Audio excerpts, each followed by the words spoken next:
Non, pas du tout. Je ne suis pas dans le secret des dieux, il ne faut pas suggérer ça. J'ai appris comme tout le monde le remaniement. Un remaniement d'ailleurs très profond, parce qu'il n'y a pas moins de 10 ministres ou 11 qui perdent leur portefeuille. Mon commentaire par rapport à ça, c'est que il s'agit clairement d'une dépolitisation du gouvernement. Donc il faut lier cette réforme, ce remaniement à la perspective des futures élections. Le chef de l'État avait deux options. Soit appeler davantage de monde politique au gouvernement afin de faire la paix que tout le monde cesse de crier, comme je l'ai souvent proposé, je pense, soit réduire la quote-part des politiques dans le gouvernement pour que tout le monde, tous les politiciens puissent se retrouver sur presque un pied d'égalité dans le cadre des futures élections. Je pense que le président n'a pas voulu ouvrir la marmite, appeler les gens, tout le monde à venir manger. Quelqu'un de son entourage m'a même dit qu'une sauce remplie de crapauds, de viande de chèvre, de margouillat, pour reprendre Diallo, n'est pas comestible.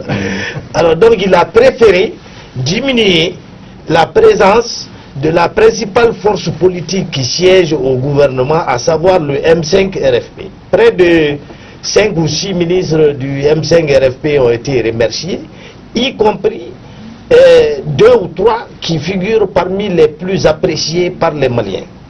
Et donc, dépolitiser le gouvernement pour que, à l'orée des élections, il y ait une équipe presque impartiale.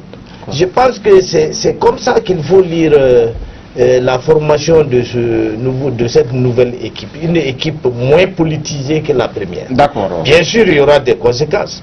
Parce qu'il y a des gens qui, à la veille du référendum, là, avaient fait volte-face et qui s'attendaient à manger. Ils n'auront rien. Ensuite, ceux qui sont, je veux dire, le M5 ne sera pas du tout content de voir tout un contingent de ses ministres remerciés.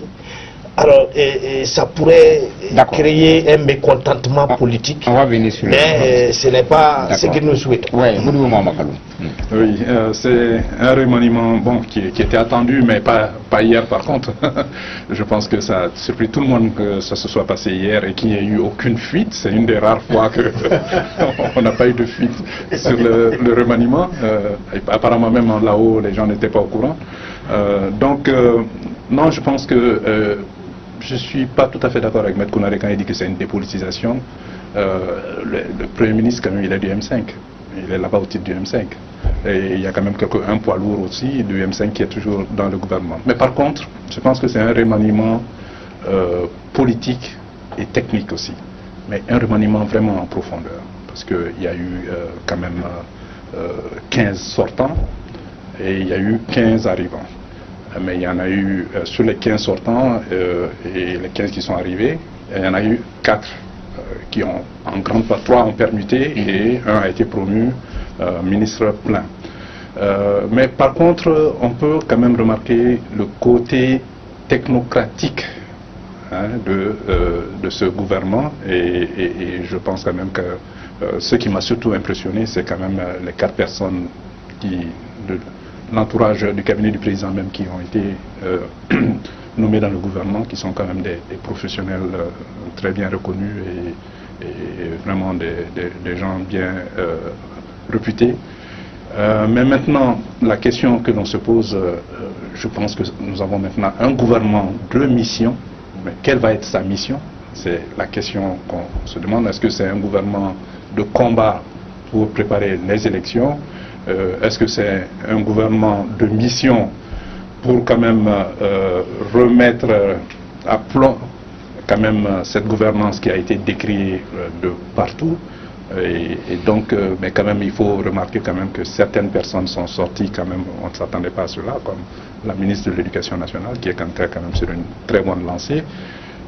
Et je pense que le remaniement, ce n'est pas une question de mérite, c'est peut-être l'option choisie par le chef de l'État. Et on y retrouve sa touche beaucoup plus que les autres fois. Mais surtout, on a remarqué que les départements de souveraineté et les poids lourds du gouvernement n'ont pas changé, en l'occurrence les militaires. D'accord. Professeur Kissima Gakou, ce gouvernement, ce réaménagement intervient au lendemain du référendum. On avait pensé que les partis politiques ou les mouvements qui ont appelé à voter oui allaient être, entre guillemets, récompensés. Au moment où on s'attendait à l'ouverture, les militaires, dans leur stratégie, nous proposent la fermeture, avec un gouvernement beaucoup plus qui vient de la présidence. Est-ce qu'on peut dire que c'est le gouvernement du colonel Assimi Goïta? Quelle interprétation faire de cette nomenclature-là? D'abord, je repousse le mot fermeture. Ensuite, je vais vous dire qu'il faut arrêter de réfléchir à la place des gens. Là, je pose des questions. La question est que vous vous attendiez à ce que ça soit ouvert et que ça fermé. Après le référendum. Voilà. Non, ce truc-là n'a aucun lien avec le référendum. Pour moi, c'est une séquence de clarification. En termes clairs, les militaires ont décidé de s'assumer. Il y a eu beaucoup de choses avec lesquelles ils sont partis qui ont constitué des fardeaux pour leur action. Parce que moi, je connais, je sais c'est quoi l'action militaire. Et ces jeunes officiers-là, s'ils n'avaient pas été parasités par un certain nombre de choses qu'on a vues, mais ils auraient aujourd'hui, c'est-à-dire le résultat, on l'aurait atteint 3 fois plus vite que ça. Ils ne sont pas là pour faire plaisir à quelqu'un. Ils savent c'est quoi leur mission, ils ont des objectifs et ils y vont. Et ce gouvernement est symptomatique de ça. Vous n'avez pas trouvé quelqu'un qui est placé là-dedans en raison d'une appartenance. Non. On peut même considérer que c'est un gouvernement mis en place par Assimi. Voilà. J'ose le mot. Parce que si ça avait été fait comme à l'accoutumée avec des consultations ouvertes à n'importe qui, mais ça allait être ébruité. D'accord. Hein? Donc vraiment c'est clair. Ils ont compris, ils ont fait un bout de chemin de cohabitation avec des forces bizarres. Et je crois que ce remaniement-là permet de voir clair. Ok. Ouais, peut-être pour mettre un bémol à l'analyse de professeur Gakou, mais